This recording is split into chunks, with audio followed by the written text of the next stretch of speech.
नमस्कार, स्वागत है आपका टीवी 24 पे और मैं हूं आपके साथ पे श्वेता गर। हाल ही में अभी एक ऑनरेबल जस्टिस संगीता चंद्रा ने एक आदेश जारी किया है जिसके चलते जितने भी वकीलों का जितने भी अधिवक्ताओं का जो फर्जीवाड़ा चल रहा था उस पर उन्होंने रोक लगा दी है। और उस रोक के लिए आज हम बात करेंगे एसके सिंह से, जो हमें बताएंगे कि इस निर्देश जो जारी किया गया है उसके लिए उनका क्या कहना है। मैडम, इस निर्णय का मैं बहुत भरपूर जो है प्रशंसा करता हूं और बहुत सराहनीय निर्णय है। और इस निर्णय के आने के बाद में और माननीय न्यायमूर्ति की संगीता चंद्रा मैडम की बेंच ने, डबल बेंच ने जो गाइडलाइन जारी करने के लिए डायरेक्ट किया है यूपी बार काउंसिल को कि आप जो है ऐसी गाइडलाइन फ्रेम कीजिए कि कोर्ट के बाहर अधिवक्ता प्रॉपर ड्रेस में क्या होता था कि जा करके जो अगर के कहीं जो इलीगल वर्क जो होते हैं उसमें प्रेशर, इलीगल प्रेशर बनाने के लिए उसका जो है मिसयूज करते थे ड्रेस का। तो इस पर गाइडलाइन एक जो है वो फ्रेम की जाए। तो इस बात का डायरेक्शन दिया है यूपी बार काउंसिल को, जो कि अधिवक्ताओं के उनकी संस्था है।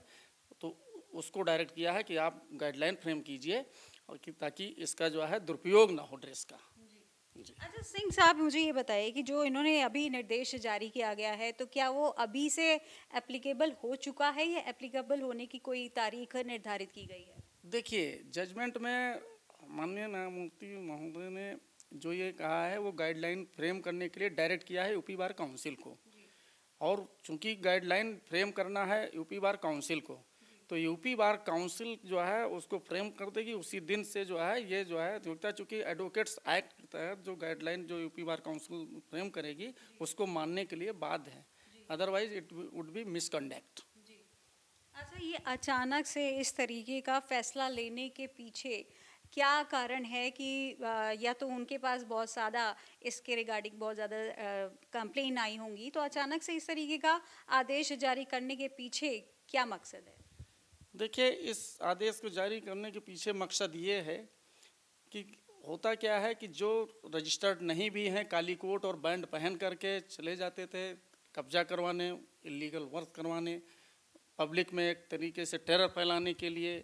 तो वो जो है उस पर पाबंदी पर रोक लगा। इसकी ज़्यादा शिकायतें आती है कि अधिवक्ता 10 अधिवक्ता वहाँ पहुँच करके और बैंड और उसमें पहुँच करके वहाँ वो किए। तो इससे जो है वो एक तरीके से जो दुरुपयोग होता था उस दुरुपयोग को रोकने के आशय से कि जो है ये रोका जाए, इस प्रकार के इलीगल वर्क से जो है गलत संदेश जाता है समाज में, तो उसको रोकने के लिए ये बहुत सराहनीय, बहुत बढ़िया निर्णय है। पर वकील साहब, अगर मैं बात करूं, देखिए कई बार ऐसा होता है कि एक सिस्टमैटिकली तरीके से जाने में बहुत लोगों को थोड़ी सी दिक्कतें भी होती हैं। उसमें हर वर्ग के लोग उसमें शामिल होते हैं, तो उन वर्ग के कुछ लोग ऐसे होते हैं कि उस जो बहुत जो कार्रवाई का जो एक दौर होता है उससे हर कोई गुजरना नहीं चाहता, क्योंकि उनको लगता है कि लंबा प्रोसेस अगर हम कोई भी अपनी जो शिकायत अगर हम करवाएंगे तो एक कोर्ट कचहरी के चक्कर कोई काटना नहीं चाहता। तो लोगों को लगता है कि एक शॉर्ट फॉर्म है कि हम इस तरीके से किसी वकील से हम बात करके हम ये चीज़ें करा सकते हैं। तो कहीं ना कहीं मुझे लगता है कि शायद कुछ हद तक वो सही भी है। आपको नहीं लगता इस बारे में। देखिए, एक तरीके से जब प्रोसीजर बनी हुई है, इस्टेब्लिश बाई लॉ है, कोई चीज़ लॉ के बियॉन्ड जा कर के और अपने सुविधा को देखते हुए अगर शॉर्टकट अपनाता है तो वो इलीगल वर्क है, चाहे वो क्लाइंट के द्वारा हो चाहे वो अधिवक्ता के द्वारा हो। तो प्रोसीजर को, जो प्रोसीजर दिया हुआ है, हर जगह फोरम बने हुए हैं। अगर किसी को शिकायत करना है तो सबसे पहले आप थाने पे जाइए, थाने पे 154 में जो है अगर एफआईआर नहीं लाज होती है तो आपको लिए जो है फिर कोर्ट को है 156(3) में आप कोर्ट जाइए। उसका ये मतलब नहीं है कि आप वहाँ ना जा करके और कानून को अपने हाथ में ले करके और जो है गलत तरीके से बैंड पहना करके 10-20 वकीलों को ला करके और आप अपने मैटर को सॉर्ट आउट करवाना चाहते हैं। तो ये शुरू से ही ये सब शून्य है और ऐसे कार्य को जो है कानून जो है महत्व नहीं देता है और न कानून परमिट करता है।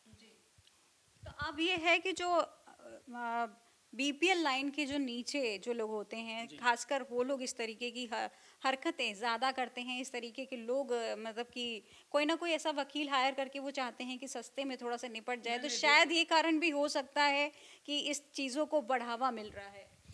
नहीं, उस बढ़ावे के पीछे देखिए क्लाइंट और वकील, जो तथाकथित वकील हैं, खासकर जो प्रोफेशनल वकील हैं या जो कानून के में प्रैक्टिस करने वाले लोग हैं वो ऐसा नहीं करते हैं। ज़्यादातर ये वो लोग करते हैं जो प्रॉपर्टी डीलिंग का काम करते हैं या कोई और कार्य करते हैं, वो कोर्ट से हट के जो कार्य करते हैं वो उस जो है ड्रेस का उसका जो है मिसयूज करते हैं उसके नाम पर। तो ये जो है कभी भी लीगल नहीं कहा जा सकता है।